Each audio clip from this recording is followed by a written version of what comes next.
네, 안녕하십니까. 깡센클럽 강재훈입니다. 전일 국내 증시 같은 경우는 수급적인 부분에서도 상당히 개선된 모습을 보여줬고, 장중에 이제 미선물의 강세란 부분, 그리고 이제 유럽이라든지 세계 각국의 경제 활동을 재개한다라는 모멘텀으로 인해서 시장 자체가 강하게 움직이면서 2030포인트 전후에서 마감이 되는 그런 모습을 보여줬는데, 우선 이제 중요한 라인대에는 다 돌파가 나온 그런 상태가 되었습니다. 그래서 이제 향후 시장에서 하단 자리의 지지 라인이 좀 견고한 그런 상태가 되었고, 이제 상단 자리대를 얼만큼 뽑아주느냐 이 부분이 중요한데, 여기서는 이제 업종별 강세라든지 이제 종목별 강세 자체가 어느 정도는 손바뀜이 필요한 그런 구간이기 때문에 차익 실현이 떨어진 종목과 강세에 이어진 종목의 업종별 차별화가 좀 더 확대될 가능성이 높다, 이렇게 생각하셔야 될 것 같습니다. 자, 어제 시장 하나씩 체크해 보면서 진행하도록 하겠습니다. 어제 이제 지수를 보게 되면 지수는 이제 1.76% 상승한 2029.78포인트로 마감이 되었다, 이렇게 되는데, 거래대금 자체가 12조 4천억까지 늘어났다. 즉 시장에서 2천이라는 마디 지수대를 확연하게 돌파를 하고, 그리고 그 라인대에서 매물을 소화하면서 움직였다는 이야기인데, 거래대금 자체가 상당히 많이 실렸다는 부분은 그만큼 강하게 시장에서 매물 소화를 했다라고도 볼 수 있습니다. 그래서 수급적인 부분에서는 외국인이 90억 정도 매수를 했다. 외인들의 매수는 크지 않았다는데, 실제적으로는 외인들이 최근 들어서 이제 수급적인 부분에서 사는 업종과 파는 업종이 많이 나눠진다, 이렇게 생각을 해야 될 것 같고, 기간에서는 3,400억이라는 매수가 들어왔는데, 역시 이 부분은 프로그램 매수가 강하게 유입이 되는 그런 케이스였습니다. 선물 쪽에서는 이제 1.39% 상승한 266.65포인트로 마감되었고, 외국인 같은 경우가 장중에는 선물에서 매수하는 모습을 보이다가 이 부분이 나중에 축소가 되기 시작하면서 결국은 1,300계약 정도를 매도를 했다 됩니다. 그래서 실제적으로 이제 선물 쪽에서는 투신과 개인 투자자분들이 굉장히 많이 매도가 있었는데, 그 부분에 대한 쇼커버링이 나타났고, 그 쇼커버링이 결국은 베이시스를 끌어올리면서 장중에 프로그램 매수가 유입되는 그런 흐름이었다라고 보시면 되겠죠. 그래서 외국인 같은 경우 이제 누적 매수가 7만 5천 계약 정도대로 내려왔고, 베이시스는 참 마감 무렵에는 소폭 하락해서 0.29% 정도의 하락으로 마감이 되는 모습이었습니다. 그래서 베이시스가 어느 정도 다시금 보합권 전후 어저께처럼 맞춰주는 흐름이 나온다면은 시장에서 수급 자체가 여전히 견조하다, 이렇게 될 수 있는데, 만약 베이스에서 소폭 벌어지는 흐름이 나타난다 될 경우는 기간에서 일부 프로그램 매도가 나올 수 있다 정도 체크하시면 되겠습니다.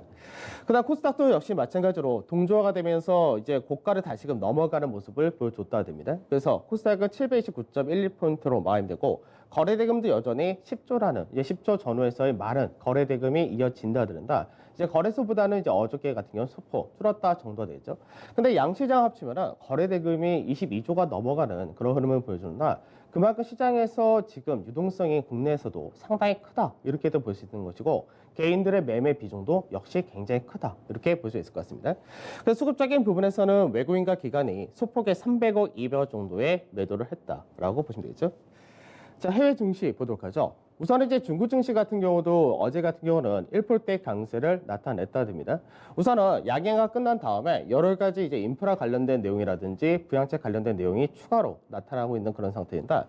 이제 어제 같은 경우는 이제 5G 기지국을 약 1만여 개 정도 더 건설을 할 것이다라는 부분이 있었고요. 그리고 이제 인프라 투자에 대해서 앞전에도 많은 예상을 책정했었다 그런다. 이 부분에 대해서 정통적인 인프라 투자와 신형 인프라 투자 모두 다 확대를 할 것이다라는 부분이 있었고, 그다음에 친환경 관련된 자동차, 전기차라든지 이런 쪽에 대해서 추가적인 부양책에 대한 언급이 있었다, 이렇게 됩니다. 그래서 이런 부분들이 어저께 국내 증시에서도 2차 전지에 관련돼서 상당히 강하게 움직이는 모습을 보여줬다 되죠.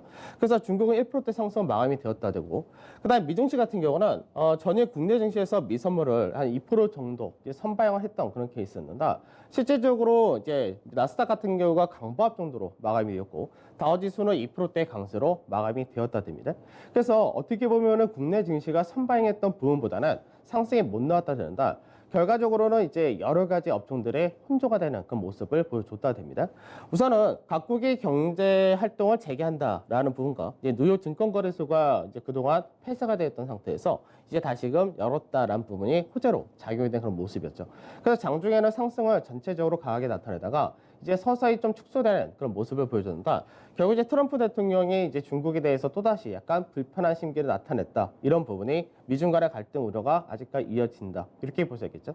다만 이 부분은 실질적으로 이제 경계감을 나타낸다 부분과 일부 차익 실현의 욕구를 좀 부추겼다 정도 보시면 되겠습니다. 그래서 강세를 띄었던 업종 자체가 이제 경제 활동이 재개가 된다 되면은 많은 기업들이 파산할 것이다라는 우려가 완화될 수밖에 없기 때문에 그런 부분이 금융 쪽에서 상승을 좀 강하게 하는 모습이었고, 그럼 마찬가지로 경제활동이 재개될 경우는 원유 수요 자체가 증가가 된다. 이런 부분에서가 원유 에너지 섹터 역시도 강세를 띄었습니다. 그 다음에 이제 경기 관련된 산업재 쪽에서 역시 대부분이 강세를 띄는 모습을 보여줬고, 자동차도 역시 비슷한 양상이었습니다. 다만 그동안 이제 경제활동 셧다운이라는 기간 동안에 많이 수혜를 볼 것이다 얘기가 나왔었던 뭐 넷플릭스라든지 페이스북이라든지 그러니까 인터넷이라든지 여러 가지 컨텐츠 관련된 쪽에서가 차익 실현이 좀 세게 떨어진 모습을 보여줬고, 그 외적으로 이제 헬스케어 역시도 소폭의 차익 실현이 나타나는 모습을 보여줬다 됩니다. 변동성 지수는 약보합 28선에서 마감되었고, 유가는 34불선에서 역시 마감이 되는 모습을 보여줬다 되죠. 그다음 MSCI 코리아 인덱스 같은 경우는 3.46%라는 상승 좀 확대한 모습을 보여줬다 드는다. 이 부분은 국내 증시가 이제 월요일과 화요일 이틀 동안 상승했던 부분과 원달러 환율 자체가 꺾이는 부분이 나타나면서 이 부분이 높게 나타났다 됩니다. 그 다음에 이제 달러 인덱스 같은 경우는 위험 자산에 대한 선호도가 높아진다 이렇게 되는 모습을 보여주면서 특히 유럽에서가 경제활동을 재개한다는 부분이 유로화의 강세로 연결되는 그런 모습을 보여줬다 되죠. 그러다 보니까 달러 인덱스는 0.9% 정도 하락한 99선 소포 아래에서 마감이 되었고, 국내 원달러 환율도 어저께 하락을 많이 하긴 했었는데 추가적으로 좀 더 빠졌다로 보시면 될 것 같습니다. 자, 달러 인덱스 한번 보도록 하죠. 달러 인덱스를 보게 되면은 시장에서 이제 앞전에 미증시 자체가 이제 차익 실현 좀 세게 떨어지는 그런 과정이 나타난다라고 했을 때가 달러 인덱스가 상당히 강하게 움직였던 그런 흐름을 보여줬었죠. 그래서 이 당시는 시장 자체가 이제 글로벌 전체적으로 주가가 빠지고 난리가 나니까 달러 수요에 대한 급증이 나타났던 부분이 달러의 강세가 나타난다. 이제 코로나 부분이 어느 정도 진전되다 보니까 예전부터 움직였었던 이제 99선을 중심으로 해서 왔다 갔다 하는 박스권을 보여줬다 됩니다. 그래서 박스권의 흐름을 보여주다가 예전에 추세 라인대를 최근 들어서 이탈하는 흐름을 보여줬었다 드는다. 이 라인대 결국은 저항 인식하고 박스권 하단 자리에서 마감이 되었다 되죠. 그러면 시장에서 이제 달러가 추가적인 하락이 더 세게 떨어진다라고는 아직까지는 볼 수는 없는데 추가적인 위쪽으로 더 반등이 나오기가 어렵다 됩니다. 그러면 달러화 자체가 강세가 제한이 된다면 국내 원달러 환율도 역시 마찬가지로 상승이 제한될 수밖에 없는 그런 국면에 진입을 했다라고 보시면 되겠죠. 그래서 최근 들어서 국내의 원달러 환율이 올라갔던 부분은 여러 가지 이유가 있었겠지만 어저께도 말씀드렸던 부분인데 국내 자체적으로 이제 금리 인하라든지 국내 양적 완화 이런 부분을 시행할 수 있다는 부분과 그리고 중국과 미국하고의 갈등 문제에 대한 우려감이 작용이 되었지만 결국 이런 부분도 국내 원달러 환율을 떨어뜨리는 요인이 된다 이렇게 보시면 되겠습니다. 그래서 국내 원달러 환율도 결국 윗자리가 이제 막혔다라는 부분을 확인을 했다 그런다. 이렇게 되면은 외국인 입장에서는 이제 환차익을 보고 들어올 수 있는 여건이 만들어진다가 되겠죠. 그래서 외국인 같은 경우는 이런 부분에서 좋다가 될 수가 있고 국내 기업들도 마찬가지로 여전히 환율이 높은 수준에서 유지가 된다는 부분은 원달러 환율이 상승이 났다는 기업들의 수혜도 역시 그대로 이어진다 볼 수도 있습니다. 그래서 환율 자체가 1250원짜리 때 넘어간다면 경계감이 더 확대될 수 있고 우려감이 더 나타날 수 있었지만 실제로 이제 어제 같은 경우가 약 10원 가까이 하락을 한다 되면서 이제 다시금 이 상승 추세 라인, 저점 상승 추세 라인인 1225원이라는 자리 때 이 라인을 언제 이탈을 할 것이냐 이게 현재는 중요하다 정도로 체크하시면 될 것 같습니다. 그래서 환율에 대한 우려는 우선은 1달러 시켜도 되실 것 같습니다. 자, 어제 시장 체크해 보도록 하죠. 어제 이제 지수로 보게 되면은 종합주가지수 1.76% 상승하고 코스닥이 1.28% 상승했습니다. 대형 쪽에서가 1.8%라면 1.8% 상승하면서 좀 더 강한 모습을 보여줬다 되죠. 우선 이제 IT 같은 경우는 삼성전자나 하이닉스 같은 반도체 쪽은 여전히 약하다 드는다. 이제 어제 삼성 SDI를 중심으로 해서 강세를 띄었던 부분이 있었고, 그 다음에 이제 전체적으로 볼 때는 강세가 좀 더 두드러졌다 된 쪽은 결국 이제 금융 쪽에서가 증권이라든지 은행 쪽이 이제 여러 가지 모멘텀이 앞으로 나올 수가 있고 상대적으로 그동안 못 올라왔던 부분이라든지 여러 가지 이슈가 좀 있었다 정도로 생각하시면 될 것 같고, 자동차도 역시 상당히 좀 강하다 그런 케이스였습니다. 그러니까 자동차 같은 경우는 이제 언택트란 부분에서 택트로 전환이 됐다.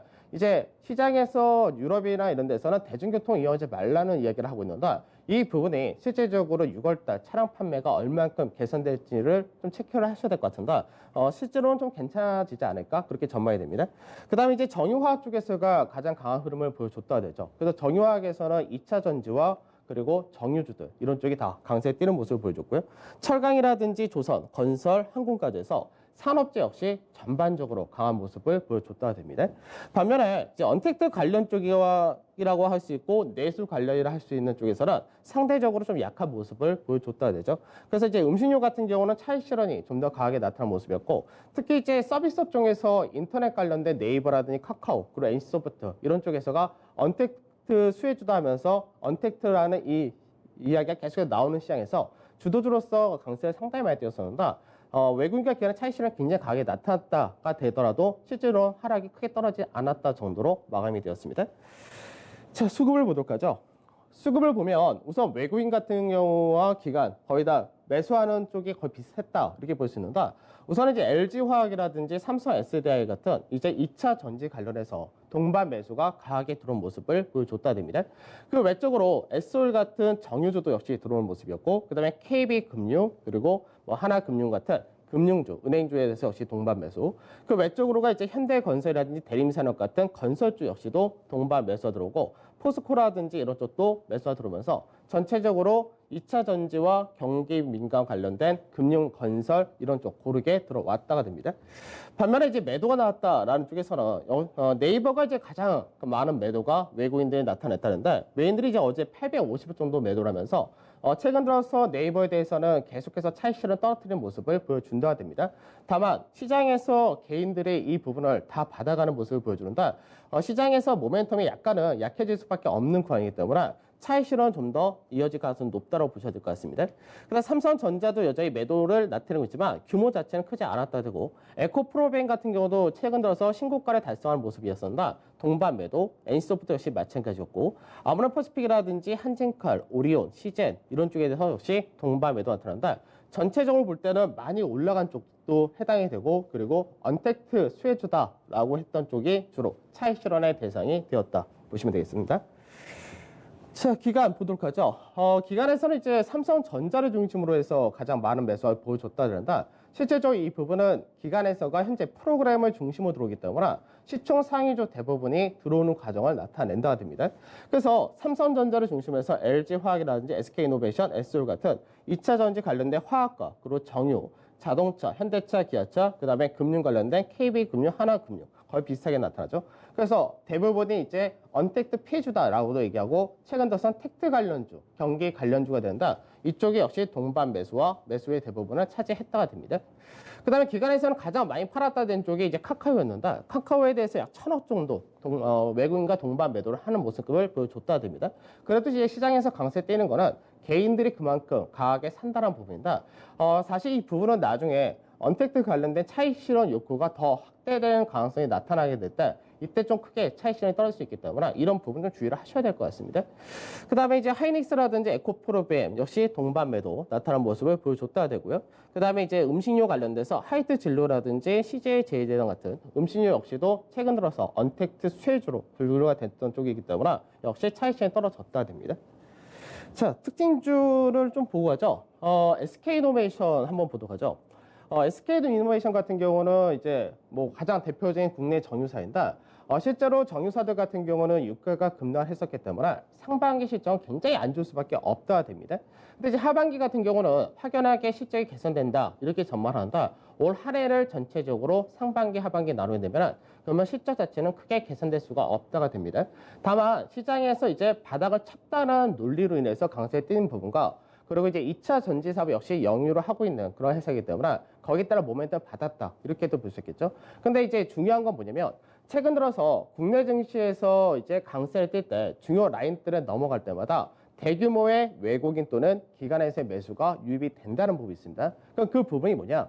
쇼커버링이죠. 그러니까 실제로 어제 같은 경우는 이제 SK이노베이션 같은 경우가 14.14%라는 급등이 나타난다. 거래량 자체가 앞전에 시장에서 3월 달에 바닥을 만들 때만큼의 거래량이 실렸다 되죠. 이 부분이 왜 나왔냐? 실제로 국내 증시의 현재 공매도가 딱 급지가 되어 있는 상태여서 이 부분은 9월 달이 되면은 풀린다 되는데, 공매도 했었던 이 시기 1월 26일부터 뭐 3월 18일 이 정도 되는데, 이때 공매도를 했을 때의 평균 단가가 약 11만 원 전후가 된다. 그러니까 공매도를 여태까지는 계속해서 청산을 안 하고 지켜보는 과정을 보이다가 시장에서 경제 활동이 재개된다는 모멘텀이 들어오고 다른 이슈가 들어온 상태에서 중요 라인대 넘어가니까 결국은 쇼커버링이 굉장히 강하게 들어왔다 된다. 이런 부분이 현재 거래소 대형주 경기가로에서는 상당히 많이 잡혀져 있기 때문에 현재 공매도의 평균 매도 단가 대비해서 10% 미만에 있는 종목들은 거기에 다 해당이 될 수가 있다가 될 수가 있습니다. 그래서 현재는 숏 커버링이 들어올 수 있는 종목들은 한 번씩 급등이 가능하기 때문에 이런 점 잘 체크를 하셔야 될 것 같습니다.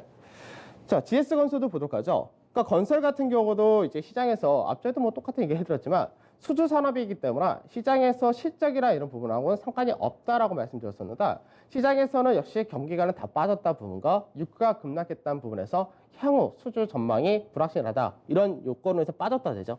그래서 앞전에는 하락을 세게 하고 반등 자체는 상당히 거래소 대형주 내에서는 경기관에서 상당히 빠르게 반등했었는데 반등을 강하게 하고 약 2달 동안의 숨고리 과정을 거쳤다 되죠. 그러면 마찬가지로 GS 같은 경우도 공매도를 했던 라인대와 평균 단가를 계산하면은 GS건설 같은 경우 25,500원 전후가 실제로 공매도의 평균 단가가 되는데 이 부분에서 시장에서 넘어가는 흐름이 나타나면서 역시 거래량이 대규모로 실리고 숏 커버링이 나타나면서 결국 이제 장중에는 뭐 16%가 넘은 상승을 보이다가 12%나 상승 마감이 되는 모습을 보여줬다 되죠. 그래서 역시 현재 뭐 모멘텀적인 부분에서는 뭐 데이터 센터를 건립할 수 있는 사업을 추가한다 뭐 이런 정도의 이슈가 나오긴 했었지만 그 내용 갖고 올라갔다기보다는 실제적인 숏 커버링이 굉장히 강하게 유입되었다라고 보시면 될 것 같습니다. 그래서 숏 커버링이 나오는 종목들이 상당히 거래소 대형 경기간에서 많아지는 그런 과정이기 때문에 이런 종목들을 잘 체크를 하셔야 될 것 같습니다. 자, 종합주가 지수 보도록 하죠.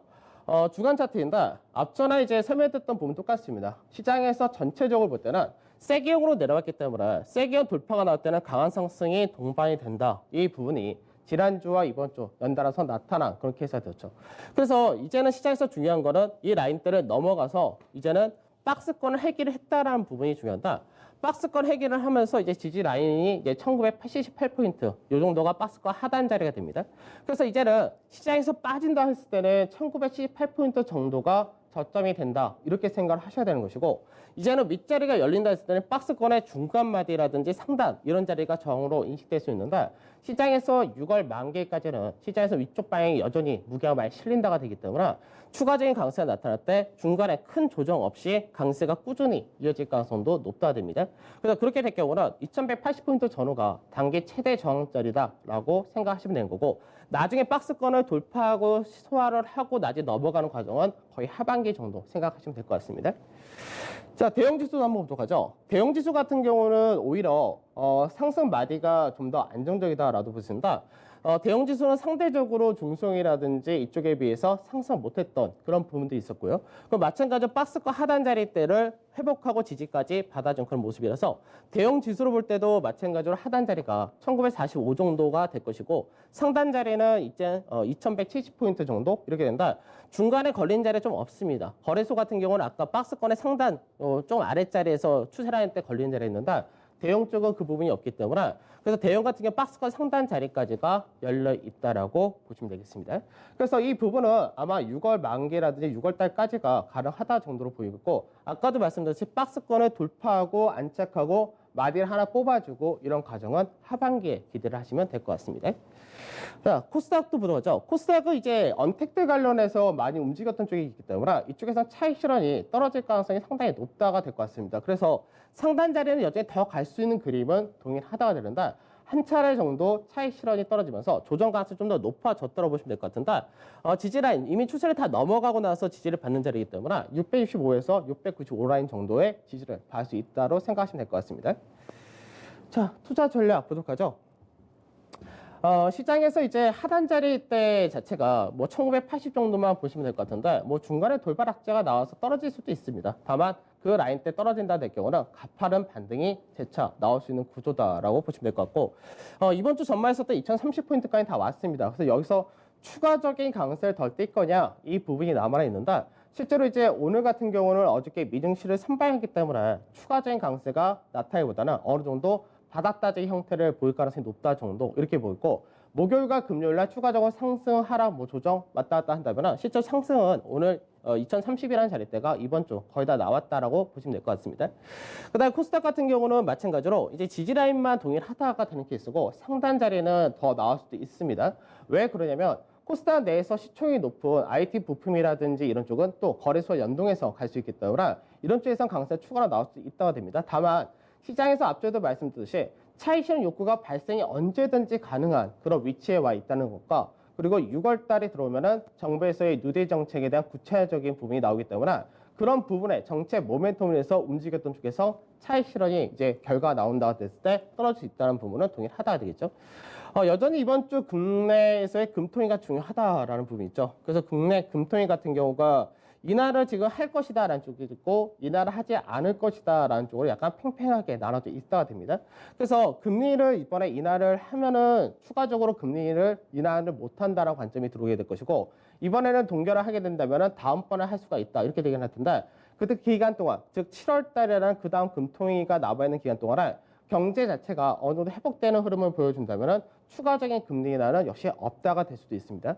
그래서 이 부분은 실질적으로 금리를 한 번 더 내려서 이제 더 이상 못한다는 인식을 갖던 아니면 금리를 동결하는데 7월 달까지 경기가 좋아진다, 어느 정도 회복이 된다 할 때는 추가적인 금리 인하가 없다 이렇게 되기 때문에 그렇게 될 경우는 은행주가 역시 모멘텀을 많이 받는다가 될 것이고요.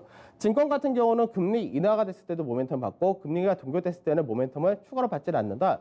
전체적으로 시장에서 거래량이 많다는 부분과 현재 시장에서 여러 가지 모멘텀이 또 추가로 들어온 케이스이기 때문에 여전히 이쪽은 좋다라고 보시면 될 것 같습니다. 그 환율이 상승했다는 부분, 수출주 다 좋다고 했었는데 환율이 좀 떨어졌다 해도 역시 좋다는 부분. 더군다나 이쪽은 대부분이 경기 관련 쪽이기 때문에 역시 모멘텀 동일하다 되겠죠. 그래서 중동에서 라마단 기간이 종료됐다는 부분도 이제 서서히 수주에 대한 기대감을 높여준다가 되기 때문에 조선건설 모멘텀 동일하다가 될 것이고요.